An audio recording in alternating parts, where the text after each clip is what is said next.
Hello and welcome to Justice. I'm Judge Jeanine Pirro. Thanks for being with us tonight. This week, United States Senate Majority Leader Harry Reid continued trashing ordinary Americans over land grabs. And you need to be concerned because the land grabs haven't ended. And who knows, will your land be next? You know, Reid labeled opponents of his federal land grab domestic terrorists. This after calling terminally ill cancer patients who say that they've lost their doctors liars, and calling a prominent family that builds hospital wings, schools, and gives away hundreds of millions of dollars to charity un-American. Senator Harry Reid, the name-calling goes both ways. So, Senator, I've decided to change your name to Harry. Dirty Harry. The story that I'm about to tell you starts with Dirty Harry's longtime senior aide, his puppet on a string with virtually no experience at the Bureau of Land Management, who now runs it. That bureau today eyeing 116 miles on the border between Texas and Oklahoma, an estimated 90,000 acres that BLM says belongs to the public. So what's behind these land grabs? Are they really about protected animals like tortoises and owls? Or might Dirty Harry be up to something more sinister? Now, the state of Nevada is essentially desert. For years, Dirty Harry introduced bills transferring federal land to county commissioners to sell to profiteers building homes and shopping malls, not giving a damn about the tortoises, routinely killing them, all sanctioned by BLM. Tortoises be damned. Now, fast forward. A newfound concern for the tortoise. How dare the cattle graze where the tortoise should roam? So Harry Reid, so incensed that armed military-type agents come in like stormtroopers. The BLM, with no police authority, comes in like military paratroopers to move some cows? You need snipers to move cows, Harry? Really? And then miraculously, you back off for so-called, quote, safety reasons. So Harry, why did your guys show up armed to the teeth like they're about to fight al-Qaeda if you were so concerned about safety? Folks, a little primer here. If a developer wants to build a mall or a solar energy complex where protected species live, they have to find a mitigation area to move the protected species there, in this case, the tortoise. Bottom line, building where there's a protected animal requires that you move that animal somewhere else where it can survive. So, folks, this is bigger than Bundy, whose comments recently, by the way, were outrageous. But it's bigger than him. And herein lies the rub. Dirty Harry's son-in-law is in a firm that represents a Chinese company that wants to develop the largest solar energy complex in America, in, guess where? Nevada. On land occupied by the tortoise. On land that Harry Reid's son helped locate for the Chinese and helped them purchase at well below market value. Appraisal? Between 28 and 36 million. Purchase price? 4.5 million. Now, Dirty Harry himself is pals with the owner of that Chinese company, energy tycoon Wang Yuso, who hosted Dirty Harry in China and who Harry featured at one of his events. How to seal the deal? Get rid of those pesky tortoises. Query: where should the Chinese put the tortoise? Harry and his puppet have an answer. Harry proposes a mitigation area. The BLM, Bureau of Land Management, actually posts documents on its website designating the mitigation area so that the solar power project can move forward. Unfortunately, that designated mitigation area has cattle on it. So at first blush, everyone said, no, this land grab has nothing to do with Harry's solar energy plant because that was going to be 50 miles away. But folks, it has everything to do with the land grab. The land where the cattle grazed was the mitigation area that BLM posted so that the solar power project over here could go forward. Bingo! In true Dirty Harry mode, you move the cow so that we can move the tortoises there so that Harry's pal and the Chinese clients of Harry's son can build the solar energy plant. Guess what? The BLM deleted the document that was entitled Cattle Trespass Impacts Solar Development. A little too incriminating, you think, Harry?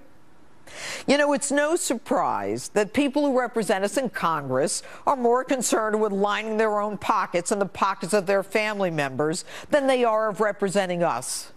Dirty Harry's arrogance, his condescension, and his name-calling is only surpassed by his chutzpah. Now, Dirty Harry came into Congress with $1.8 million. He made a few $100,000 a year, and then reports a net worth of more than $10 million. Harry, here's what I think. The questions were getting a little too close for comfort, so you called off your paramilitary raid on the cows using safety as an excuse. But safety had nothing to do with it, unless, of course, you're talking about the safety of your reputation. Harry, in my other life, I did investigations. I presented cases to grand juries day in and day out. Oh, to be a prosecutor again. Oh, to present this to a grand jury. Oh, to put Dirty Harry under oath on the witness stand.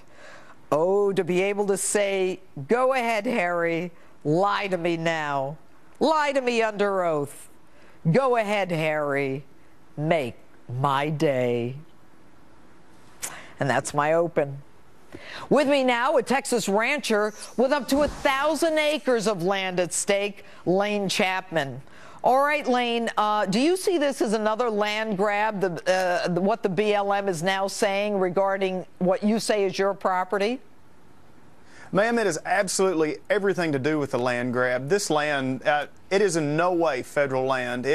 It's been in my family. I found out today. I went back and looked, and I was told since 1886. We have other property that's probably been in my family since the 1960s. But either way, it's been taxed for over a century or for multiple generations. All right. So Lane, you're saying that you've been paying taxes on this property, that the federal government and Harry Reid and his Bureau of Land Management are saying that is public property? That is correct, ma'am. That is the main difference between what is going on in the western part of the United States and in Texas. That out there is BLM land. It is land that is leased to an individual. This land in Texas is owned. It has a deed that was handwritten, ma'am. Oh, I have the deeds.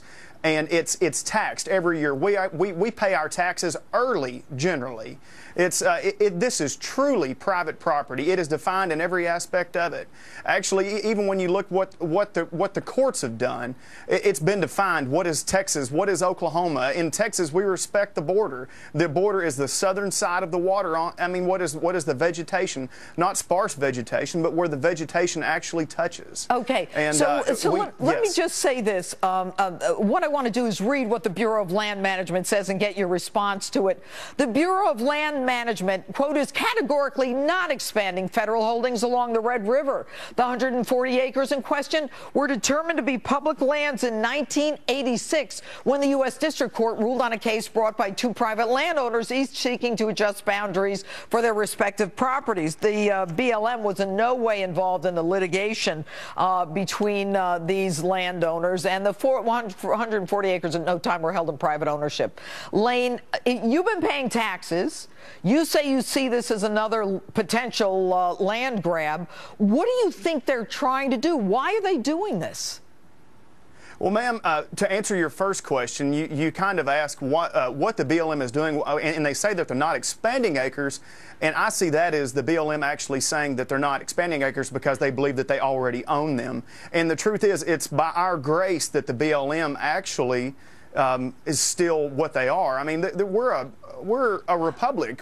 It's a government by the people, and the people support that. So they're expanding acres. They do not own those acres. Next, what could it be? It could be anything from the recreational value of it. Right now, land in Texas is not necessarily driven by production, but it's driven by the money that can be derived from what could be recreation, hunting, fishing, horseback riding, people going out on the weekends. I mean, it would be creating access to acres that they could actually benefit from. And along with that also is what is going on in the petroleum industry right now. Oil and gas, it's booming. I mean, and there's nothing that makes me more proud than seeing another oil rig stood up on the horizon, because, I mean, those are jobs for the American people.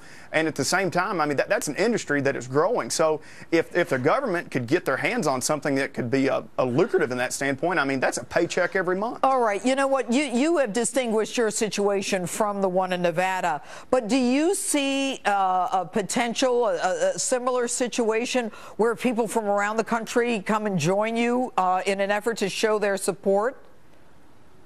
Ma'am, that's one thing. I would hope that they would definitely give us support, because private property rights are, I mean, they're at the core foundation of this country. We're people that are separated from the government, and I would hope that people are in support of us. Now, does that support have to come in ways of people showing the force that they did? I don't necessarily know if that's the truth, but people need to stand up for what their rights are. And in the state of Texas, we have private property rights. They were defined by Greg Abbott and the governor just several days ago. All right. You know, Lane Chapman, there's a saying, don't mess with Texas. We wish you all the best. Thanks for being with us this evening. Ma'am, thank you for allowing me to be on. All right. Thank you. And coming up, the Obama administration's IRS is at it again. This time, you're not going to believe this one, shelling out more than $1 million in bonuses to IRS employees who were tax cheats. You're not going to believe this. And vote in tonight's Insta poll. What's behind the federal government's land grab in Texas and Nevada? Facebook or tweet us at Judge Jeanine. Land grabs haven't ended. And who knows? Will your land be next? You know, Reid labeled opponents of his federal land grab domestic terrorists. This after calling terminally ill cancer patients who say that they've lost their doctors liars, and calling a prominent family that builds hospital wings, schools, and gives away hundreds of millions of dollars to charity un-American. Senator Harry Reid, the name-calling goes both ways. So, Senator, I've decided to change your name to Harry. Hello and welcome to Justice. I'm Judge Jeanine Pirro. Thanks for being with us tonight. This week, United States Senate Majority Leader Harry Reid continued trashing ordinary Americans over land grabs. And you need to be concerned, because the 16 miles on the border between Texas and Oklahoma, an estimated 90,000 acres that BLM says belongs to the public. So what's behind these land grabs? Are they really about protected animals like tortoises and owls? Or might dirty Harry? The story that I'm about to tell you starts with Dirty Harry's longtime senior aide, his puppet on a string with virtually no experience at the Bureau of Land Management, who now runs it. That bureau today eyeing 160